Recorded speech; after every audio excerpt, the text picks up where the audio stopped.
Cricket and ஃபேன்ஸுக்கு வணக்கம். So ஆர்சிபியை பொறுத்த வரைக்கும் இந்த ஒரு ஐபிஎல் இருந்து ஆல்மோஸ்ட் வெளியே போயாச்சு அப்படிங்கிற நிலைமையில கூட ஆர்சிபி ட்ரெஸ்ஸிங் ரூம்ல என்ன நிலைமை, ஸோ எல்லாரும் என்ன சொல்றாங்க, இந்த ஒரு 6 போட்டியை எப்படி அணுக போறாங்க, ஸோ அதை தாண்டி ரீடைன் லிஸ்ட் அந்த மாதிரியான பிளேயர்ஸை பத்தி எப்படி யோசிக்க போறாங்க, ஸோ இங்கிருந்து ஒரு 8 பேரை கூப்பிட்டு போக போறாங்களா இல்ல ஒரு 4 பேரை கூப்பிட்டு போக போறாங்களா அப்படிங்கிற கம்ப்ளீட் டீடைலை இந்த வீடியோல பார்த்து தெரிஞ்சுக்கலாம். அதுக்கு முன்னாடி ஃபர்ஸ்ட் டைம் சேனலுக்கு வரீங்கன்னா மறக்காம சப்ஸ்கிரைப் பண்ணி சப்போர்ட் பண்ணுங்க. அப்போ அப்டேட் எல்லாமே எங்களை வந்து சேரும். சரி வாங்க வீடியோக்குள்ள போலாம். சரி ஓகே, இப்போதைக்கு ஆல்மோஸ்ட் ஃபுல்லா கம்ப்ளீட்டா வெளியில போயிட்டாங்கன்னு சொல்ல முடியாட்டியும் 90% வெளியில போயிட்டாங்க, ஒரு கால் எடுத்து வெளியில வச்சுட்டாங்க அப்படின்னு தான் சொல்லி ஆகணும். ஸோ இந்த மாதிரி சமயத்துல ஆர்சிபி கையில எந்த ரிசல்ட்டுமே கிடையாது. 6 மேட்சஸ் மட்டும் தான் இருக்கு.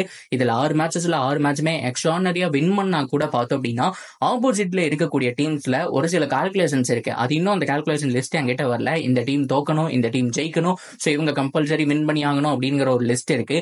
ஸோ அது நடந்து ஆர்சிபியும் வின் பண்ணியிருந்தாங்க. இந்த 2 செனாரியோமே கிட்டத்தட்ட ஆல்மோஸ்ட் ஒரே மாதிரி சேமா இருந்தது அப்படிங்கிற பட்சத்துல ஆர்சிபி கண்டிப்பா குவாலிஃபை ஆகும். ஆனா அது நடக்கிறதுக்கு 90% இல்ல 95% மேலேயுமே வாய்ப்பு அப்படிங்கிறது கம்மி தான். அப்படி நடந்து ஆர்சிபி உள்ள வந்தாங்க அப்படின்னா இதை விட மிகச்சிறந்த ஹிஸ்டரி வேற எதுவுமே கிடையாது. ஸோ இதுக்கு நடுவில் ஆர்சிபியும் கம்பல்சரி ஜெயிக்கணும். ஸோ அவங்களும் பார்த்தோம் அப்படின்னா அக்யூரேட்டா இந்த மேட்ச்ல இவங்க தோக்கணும், இந்த மேட்ச்ல இவங்க தோக்கணும் அப்படிங்கிற மாதிரி எழுதி வச்ச மாதிரி நடக்கணும். இதுல ஏதாவது ஒண்ணு மிஸ் ஆனா கூட வாய்ப்பு அப்படிங்கிறது கிடையாது. ஸோ அதனால ஆர்சிபி ட்ரெஸ்ஸிங் ரூம்ல என்ன நினைக்கிறாங்க, குறிப்பா ஆண்டி ஃபிளார் அவரை பொறுத்த வரைக்கும் ஃபர்ஸ்ட் டைம் கோச் பண்றாருங்க ஆர்சிபிக்காக. இதுக்கு முன்னாடி அவர் பண்ண டீம் எல்லாமே சக்சஸ்ஃபுல்லா அமைஞ்சிருக்கு. ஸோ கிட்டத்தட்ட ஒரு 4-5 டீமுக்கு மேல பண்ணியிருக்கிறாரு. ஸோ அதுல பார்த்தோம்னா ஒரு 6 வருஷத்துல ஆல்மோஸ்ட் செமிஃபைனல் ஃபைனல் அப்படிங்கிற மாதிரி ஒரு சில டைட்டில்களும் உள்ள அடக்கம். ஸோ ஃபைனல் போயும் லாஸ் பண்ணியிருக்காங்க. அண்ட் அட்லீஸ்ட் செமிஃபைனலாவது புஷ் பண்ணி கொடுத்திருக்காரு. இதுதான் ஆண்டி ஃபிளாருடைய மிகச்சிறந்த கோச்சிங் அமைஞ்சிருக்கு. ஆனா திஸ் டைம் ஆர்சிபிக்கு ஒர்க் அவுட் ஆகல. இந்த ஒரு 8 மேட்சை பார்த்தாலே தெரியுது ஒர்க் அவுட் ஆகல. ஸோ அவரு எவ்வளவுதான் சொல்லுவாரு, நிறைய டீம் எல்லாம் ரொட்டேட் பண்ணி பார்த்தாங்க. And management சரியில்லைங்க. அவர் உள்ள வரக்கு முன்னாடியே பார்த்தோம் அப்படின்னா இந்த அக்ஷன்ல பிளேயர்ஸ் எடுக்கும் போதே நமக்கு தெரிஞ்சு போச்சு. ஒரு சில பிளேயர்ஸ் எல்லாம் நம்ம எடுத்தாங்க, அல்சாரி ஜோசப் எல்லாம் எடுத்தாங்க. பட் இருந்தாலும் அக்ஷன்ல பிக் பண்ணதுக்கு அப்புறம் ஒரு 2 வீக்ஸ் தள்ளி ஒரு மேட்ச் அப்படிங்கிறது நடந்துச்சு. அதுலயே ஆல்மோஸ்ட் 2 ஓவர்ல 40 ரன் கொடுத்துட்டாரு. ஸோ அதுக்கப்புறமே கொஞ்சம் லிட்டில் பிட் பயமா தான் இருந்தது. பட் இருந்தாலும் பெருசா காட்டிக்க விரும்பாம இருந்தாங்க ஆர்சிபி ஃபேன்ஸ். ஓரளவுக்கு நல்லா பண்ணுவார்னு எக்ஸ்பெக்ட் பண்ணாங்க.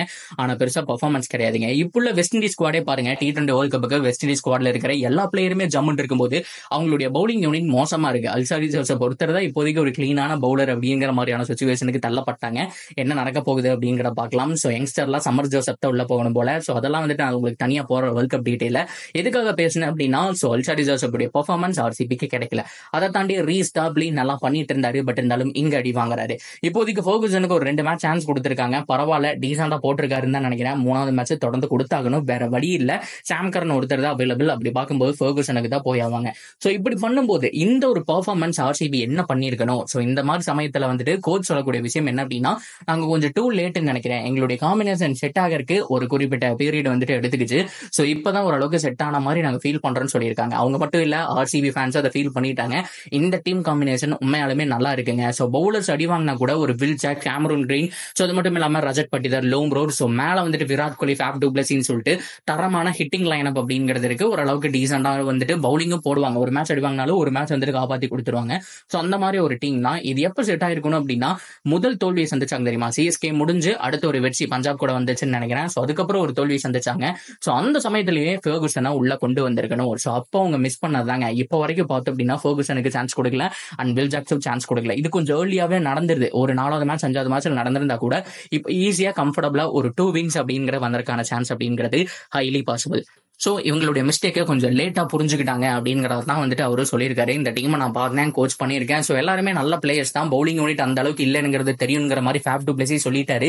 இருக்கிறத வச்சு சமாளிச்சு பார்த்தோம். பட் இருந்தாலும் எங்கனால கம்பல்சரியா இந்த ஒரு டீமை கொண்டு போக முடியுமாங்கிற ஒரு டவுட் இருந்துச்சு. இப்போ செட் ஆன அந்த காம்பினேஷன் கொஞ்சம் ஏர்லியா செட் ஆயிருக்கலாம் அப்படிங்கிற மாதிரி அவரு சொல்லிட்டு போயிட்டாருங்க. ஸோ இதே தான் ஆர்சிபி ஃபேன்ஸே எதிர்பார்த்துட்டு இருக்காங்க.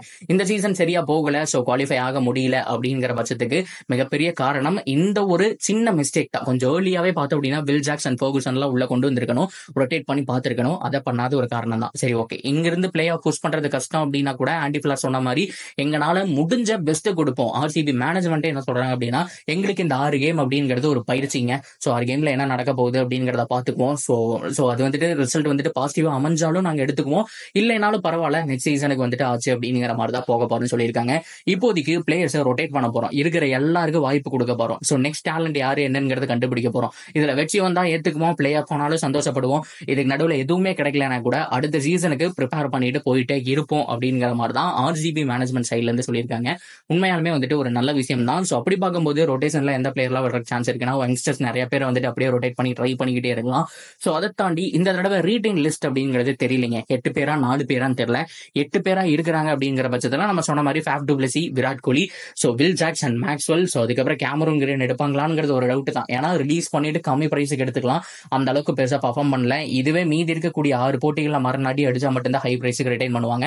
ஸோ இது தாண்டி பவுலர்ல வெறும் சிராஜ் மட்டும்தான், வேற யாருமே வேண்டாம். ஃபெர்குசன் முதல் கொண்டு ஃபெர்குசன் நல்லா பண்ணார்னா ஒரு பிக் இருக்கு, அப்படி இல்லைன்னா அவரையும் வெளியில் விட்டுருவாங்க. ஸோ கிட்டத்தட்ட ஒரு 8 பேர் மட்டும், அதுவும் பேட்டிங் மட்டும் தான் ஃபோக்கஸ் பண்ணுவாங்க, பவுலர்ஸ் தொடவே மாட்டாங்க. ஸோ அப்படியே விட்டுட்டு நெக்ஸ்ட் இயர் என்ன பண்ணுவாங்க அப்படின்னா, மீதி இருக்கக்கூடிய அந்த அமௌண்ட்டுக்கு கிளீனா பவுலர்ஸை மட்டும் பிக் பண்ணிட்டு போறதுக்கான வாய்ப்புகள் அப்படிங்கறத ஆர்சிபி பார்க்க போறாங்க. கிளியரா தெரியுது. ஸோ இந்த ஒரு 6 கேம் அப்படிங்கிறது அவங்களுக்கு ஒரு பயிற்சியாகவும் இருக்கும். அதுல ஜெயிச்சாலும் அவங்க ஏத்துக்குவாங்க, தோத்தாலும் ஏத்துக்குவாங்கிற ஒரு சுச்சுவேஷன் தான். ஸோ எனிவே பொறுத்திருந்து பார்ப்போம். 18ஆம் தேதி ஆர்சிபியோட கடைசி மேட்ச், அதுல தெரிஞ்சிடும். ஸோ ஆர்சிபிக்கு இந்த வருஷமும் ஈசாலா கப் நகியா இல்ல வரப்போதா அப்படிங்கறது எல்லாமே நமக்கு கம்பல்சரி தெரிஞ்சிடும். ஸோ நீங்க என்ன நினைக்கிறீங்க? ஆர்சிபி ஃபேனா அண்ட் எங்க மிஸ்டேக் பண்ணிருக்காங்க? ஆண்டி ஃபிளாஷ் சொன்ன மாதிரி டீம் காம்பினேஷன் செட் ஆனது ரொம்ப லேட்டுன்னு நினைக்கிறீங்களா, இல்ல ஆப்ஷன்லயே பண்ணதே தப்புன்னு நினைக்கிறீங்களா? ஸோ நீங்க என்ன நினைக்கிறீங்களோ தாராளமா ஷேர் பண்ணிக்கலாம். அண்ட் தொடர்ந்து அப்டேட்டுக்கு சேனல் நினைச்சிருங்க அண்ட் மறக்காம சப்ஸ்கிரைப் பண்ணி சப்போர்ட் பண்ணுங்க.